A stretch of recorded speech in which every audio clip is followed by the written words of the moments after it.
Oke, bismillahirrahmanirrahim. Assalamualaikum warahmatullahi wabarakatuh. Apa kabar teman-teman semua? Sini saya akan mempresentasikan tentang hak asasi manusia dan rule of law bersama kelompok saya, dengan saya sendiri Farudin Arrozi, dengan Eden Nazara dan Ma'rufatul Aziza. Oke. Di sini saya akan menjelaskan tentang hak asasi manusia. Apakah itu pengertian hak asasi manusia? Sering kita bertanyakan tentang apakah itu hak asasi manusia yang terjadi selama di kehidupan kita sehari-hari. Hak asasi manusia adalah merupakan hak yang melekat pada diri manusia yang bersifat kodrati dan fundamental sebagai suatu anugerah dari Tuhan yang harus dihormati, dijaga dan dilindungi oleh setiap individu, masyarakat, atau negara. Selanjutnya, pengertian menurut para ahli, menurut John Locke, orang Belanda mungkinnya, hak asasi adalah hak yang diberikan langsung oleh Tuhan sebagai sesuatu yang bersifat kodrati. Artinya, hak yang dimiliki manusia menurut kodratnya tidak dapat dipisahkan dari hakikatnya sehingga sifatnya suci. Dan menurut Hartiller, HAM adalah hak yang melekat pada diri tiap insan. Apabila tiap insan tidak memiliki hak-hak itu, maka setiap insan tersebut tidak bisa hidup seperti manusia. Hak tersebut didapatkan pada diri saat sejak lahir ke dunia. Dan apakah hakikat hak asasi manusia? Manusia adalah makhluk yang diciptakan oleh Tuhan Yang Maha Esa dengan segala kesempurnaannya. Satu-satu kesempurnaan yang telah diberikan Tuhan kepada manusia adalah akal, pikiran yang membedakan dengan makhluk lain. Sejak manusia itu diciptakan dan dilahirkan ke muka bumi ini oleh Tuhan, manusia telah dianugerahi hak-hak yang telah melekat dalam dirinya dan harus dihormati oleh manusia yang lain. Hak tersebut disebut dengan hak asasi manusia atau disebut dengan HAM. Hak asasi manusia terdiri atas dua hak yang paling fundamental, paling dasar. Itu satu, hak persamaan, dan dua, hak kebebasan. Tanpa adanya kedua hak ini, maka akan sulit untuk menegakkan hak asasi manusia yang lainnya. Dan adapun beberapa ciri pokok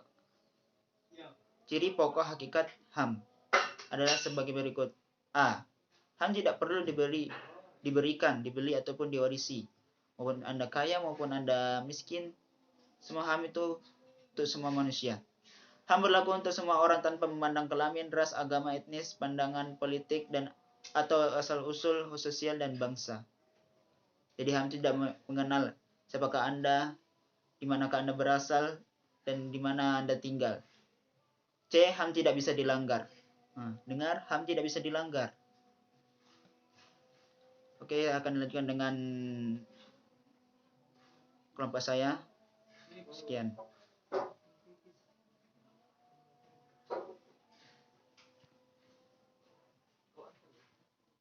Jenis-jenis hak asasi manusia. Yang pertama yaitu hak untuk hidup. Setiap manusia itu memiliki hak untuk hidup dan berhak untuk memilih kehidupannya masing-masing. Dan kemudian yang kedua yaitu hak untuk hidup bersama seperti orang lain. Karena setiap manusia itu berhak untuk hidup berkelompok atau bersosialisasi. Kemudian yang ketiga yaitu hak untuk memiliki pekerjaan. Karena setiap manusia itu berhak untuk memiliki pekerjaan yang layak dan juga memilih pekerjaannya sesuai dengan keinginannya dan bakat-bakatnya. Karena itu juga berpengaruh bagi mereka. Karena jika mereka bekerja sesuai dengan keinginannya, mereka tidak akan merasa terbebani oleh pekerjaan tersebut. Kemudian yang keempat yaitu hak untuk memiliki pendidikan. Karena setiap manusia itu berhak memiliki pendidikan yang layak. Dan juga di Indonesia telah diwajibkan untuk mengenyam pendidikan hingga ke jenjang SLTA sederajat. Kemudian contoh-contoh pelanggaran HAM. Contoh pelanggaran HAM di sini juga terbagi menjadi dua, yaitu pelanggaran HAM yang berat dan juga pelanggaran HAM yang ringan. Adapun contoh-contoh pelanggaran HAM yaitu yang pertama penindasan. Di Indonesia sering terjadi pelanggaran HAM yang ini yaitu penindasan, yang mana seorang yang berkuasa biasanya menindas seorang yang tidak memiliki kekuasaan. atau seseorang yang telah mengetahui kelemahan lawannya itu, maka mereka akan menindas lawannya. Dan contoh-contoh HAM yang berat, pelanggaran HAM yang berat yaitu yang pertama pembunuhan, kemudian terorisme berskala besar, dan juga kejahatan perang, dan masih banyak lagi. Kemudian contoh pelanggaran HAM yang ringan yaitu penganiayaan, seperti penganiayaan dan juga pencurian.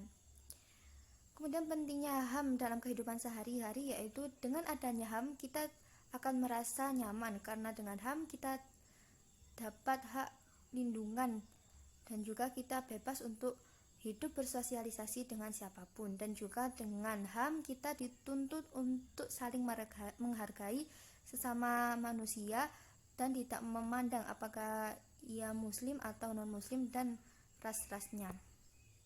Rule of law, negara hukum. Latar belakang rule of law. Rule of law adalah suatu doktrin hukum yang mulai muncul pada abad ke-19 bersamaan dengan kelahiran negara, konstitusi, dan demokrasi.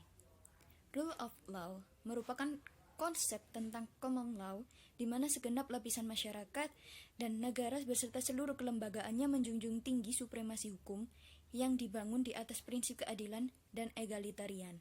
Egalitarian di Indonesia yakni egalitarianisme, yang berarti kecenderungan berpikir bahwa seseorang harus diperlakukan sama pada dimensi seperti agama, politik, ekonomi, sosial, ataupun budaya.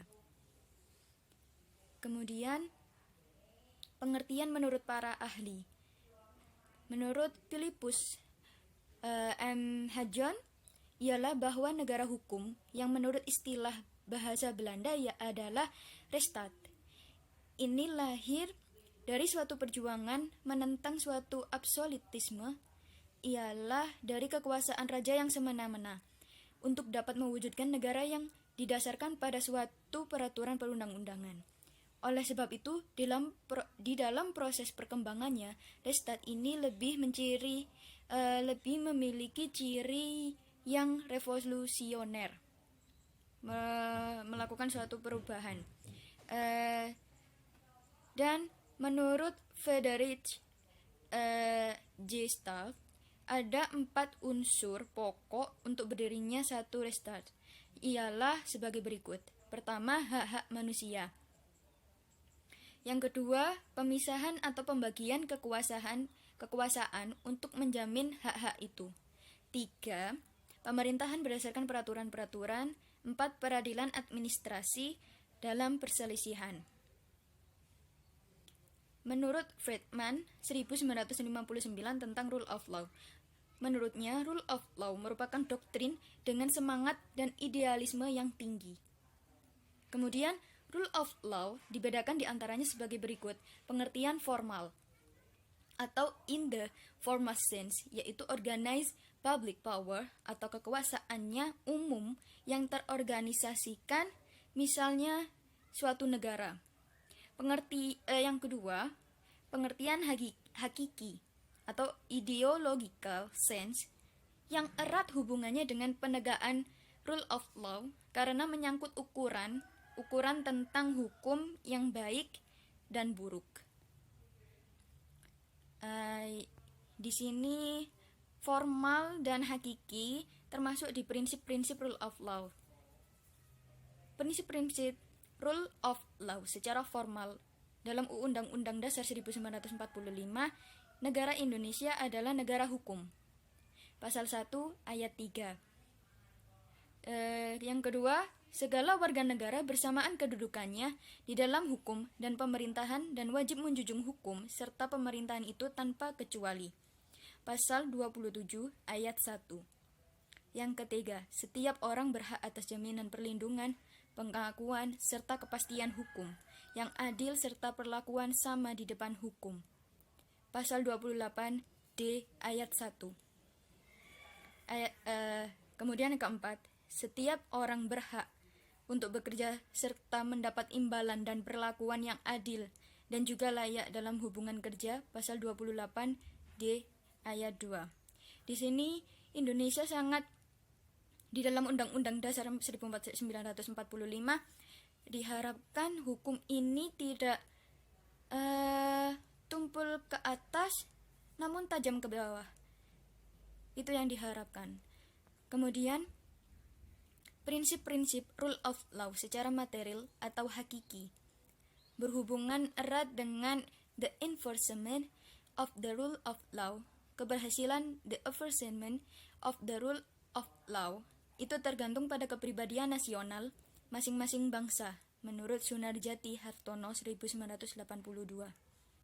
Rule of law juga mempunyai akar sosial dan juga akar budaya Eropa, menurut Sacipto Raharjo 2003.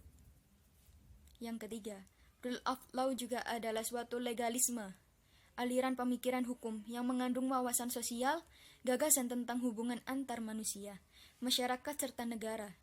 Rule of law adalah suatu legalisme liberal. Ini juga menurut Sacipto Raharjo tahun 2003. Itu tadi prinsip-prinsip rule of law, dan sekarang fungsi rule of law.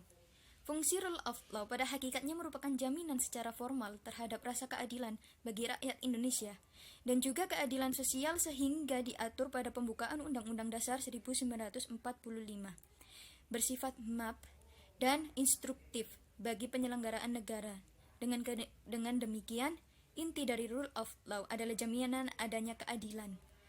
Adanya keadilan bagi masyarakat, terutama keadilan sosial.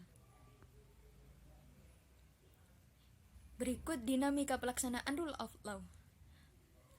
Pelaksanaan rule of law mengandung keinginan untuk terciptanya negatif hukum yang membawa keadilan bagi seluruh rakyat. Pengenalan rule of law harus diartikan secara hakimi atau material. Sangat erat kaitannya dengan the enforcement of the rule of law dalam penyelenggaraan pemerintahan, terutama dalam hal pengenalan hukum dan implementasi prinsip-prinsip rule of law. Secara kuantitatif, peraturan perundang-undangan yang terjadi dengan rule of law banyak dihasilkan negara kita. Namun, implementasi atau penegakan belum mencapai hasil yang optimal. Saya rasa kita semua tahu bagaimana hasil penegakan hukum yang kurang maksimal itu. Sehingga rasa keadilan sebagai perwujudan pelaksanaan rule of law belum didasarkan sebagai besar masyarakat. Belum dirasakan sebagian masyarakat. Seperti kemarin terakhir pada kejadian pembunuhan 6 laskar FPI, dan mungkin kalian juga mengetahui beberapa penyelewengan penegakan hukum di Indonesia. Kemudian dari sini kita tahu bahwa ada hubungan erat antara HAM dan rule of law. HAM dan rule of law keduanya saling berkaitan karena rule of law diperlukan untuk menjamin agar hak asasi manusia bisa dimiliki oleh setiap warga negaranya. Hak asasi manusia adalah hak dasar yang dimiliki setiap manusia sejak ia lahir. Hak ini harus dihormati dan tidak dapat diambil darinya. Namun, dalam kenyataannya banyak sekali pelanggaran terhadap hak ini, sehingga untuk melindungi hak asasi manusia ini diperlukan rule of law. Jelas, di sini rule of law yaitu aturan hukum yang kuat dan dapat melindungi setiap orang secara adil di depan hukum. Dalam Undang-Undang Dasar 1945, kesetaraan di mata hukum ini dijamin pada pasal 27 ayat 1 yang berbunyi segala warga negara bersamaan kedudukannya di dalam hukum dan pemerintahan wajib menjunjung hukum dan pemerintahan itu dengan tidak ada kecualinya. Di sini benar-benar kita semua sebagai warga negara Indonesia mengharapkan hukum itu bekerja dengan semestinya.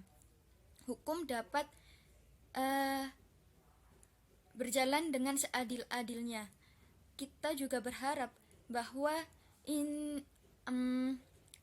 instrumen-instrumen hukum seperti peraturan perundang-undangan, UUD 45, Pancasila, undang-undang dan seperti hakim, jaksa, pengacara, semua dapat bersikap fair, adil bagi memperjuangkan kebenaran untuk memberantas semua kejahatan, memberantas semua ketidakadilan di negara Indonesia. Jadi tidak pandang bulu, tidak tumpul ke atas namun tajam ke bawah. Itu yang diharapkan kita semua sebagai warga negara Indonesia. Tidak etis, bahkan terasa miris jika hukum-hukum yang ada di Indonesia lebih memihak pada orang-orang yang memiliki uang, orang-orang yang memiliki kedudukan. Tapi orang-orang yang berada di bawah merasa masih perlu diperhatikan, masih perlu adanya penegakan hukum yang seadil-adilnya. Terima kasih. Mungkin ini yang bisa kami sampaikan. Sekian dari kami. Wassalamualaikum warahmatullahi wabarakatuh.